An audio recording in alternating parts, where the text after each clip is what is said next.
ეს განცხადება გადააგზავნეს თბილისის პოლიციაში, თბილისის პოლიციიდან გადაიგზავნა გდანის პოლიციაში, გდანის პოლიციიდან გადაიგზავნა თემქის პოლიციაში, თემქის პოლიციიდან დაბრუნდა თბილისის პოლიციაში და აი ესე მოძრაობს ეს განცხადება წინ და უკან. ანუ არც ერთი სტრუქტურა გამოძიებას არ იწყებს. უზენაესი სასამართლოს ყოფილი მოსამართლის ბესარიონ ალავიძის სკანდალურმა ჩვენებამ პოლიციის რამდენიმე დეპარტამენტი მოიარა. თუმცა გამოძიების დაწყება ვერავინ გაბედა. არადა მოსამართლე წერს, რომ პროფესიული საქმიანობის გამო მკვლელობით ემუქრებოდნენ. საბოლოოდ საქმე, სადაც უმძიმეს დანაშაულებებზეა საუბარი, თაროზე შემოდეს. ადვოკატმა გენერალურ პროკურატურას გამოძიების დაწყების მოთხოვნით ჯერ კიდევ ნოემბერში მიმართა. პროკურატურა ვალდებული იყო დაეწყო გამოძიება, ვინაიდან ეს არის სამოხელეო დანაშაული და ეკუთვნის პროკურატურის კომპეტენციაში შედის, შეეხება ძალიან ბევრ თანამდებობის პირს. და მათ შორის იმ ადამიანებსაც, რომლებიც დაჭერილი არიან დღეს სხვადასხვა საბაბით. ანუ იქამდე შეიძლება მივიდეს ეს გამოძიება და თუ კი კორუფცია არსებობდა აღმასრულებელ ხელისუფლებაში, კორუფცია არსებობდა სუსში, მაშინ როგორ გამორიცხავენ კორუფციას სასამართლოში? თუ კი თავი მოიკლა ციხის უფროსმა, თავი მოიკლა სუსის თანამშრომელმა, თავი მოიკლა მიგრაციის თანამშრომელმა, ბესო ალავიძე რატო ვერ მოიკლავდა თავს და რატო შეიძლებოდა ეს ყოფილიყო მისი ფანტაზიის ნაყოფი? ბესარიონ ალავიძის ვიდეოს გასაჯაროვებიდან 4 თვე გავიდა. აქ ყოფილი მოსამართლე ყვება, რომ კლანის ზეწოლამ ლამის თვითმკვლელობამდე მიიყვანა. 4 თვე გადის, თუმცა მურუსიძე ჩინჩალაძის სასამართლო კლანის მამხილებელი განცხადებები პროკურორ გვარაკიძისთვის საკმარისი არ აღმოჩნდა. მეტიც საქალაქო სასამართლოს ყოფილი თავმჯდომარე ამბობს, რომ ბესარიონ ალავიძეს კონკრეტული პირების წინააღმდეგ სერიოზული მტკიცებულებები აქვს. მას არა მარტო სიტყვიერად ისაუბრა, ძალიან ბევრი მტკიცებულებაც გააჩნია ამის თაობაზე, თუ არ ვწდები აუდიო ჩანაწერებიც და ბევრი ისეთი დოკუმენტი, რომელიც აუცილებელია გამოძიება. ტროტუარზე დგომისთვის ერთ დღეში და ორ დღეში მთავრდება ნებისმიერი გამოძიება და იმ საკითხებში, სადაც ნამდვილად და სამართლიანობა მოითხოვს, რომ სწორედ აი სტრუქტურულად იყოს დაცული და იგივე მოსამართლეებმა დაცულად იგრძნოს თავი, იქ არაფერი არ ხდება. უზენაესი სასამართლოს ყოფილმა მოსამართლემ ხელი პირდაპირ ბიძინა ივანიშვილს დაადო.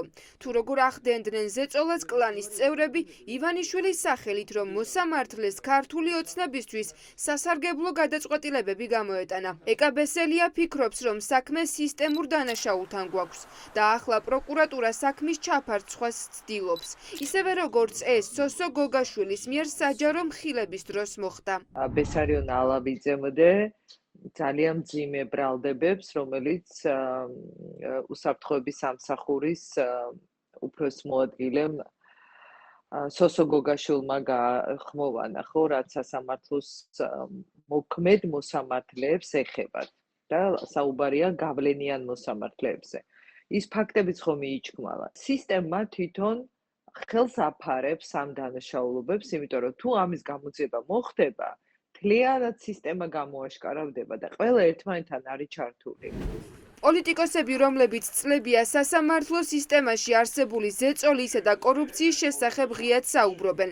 ფიქრობენ, რომ ბესო ალავიძე ოქროს მოწმია და ნათელი დადასტურება, რომ გადაწყვეტილებებს მოსამართლეები ქუჩური გარჩევების, შეურაცხყოფის, ზეწოლისა და მუქარი შედეგად იღებენ.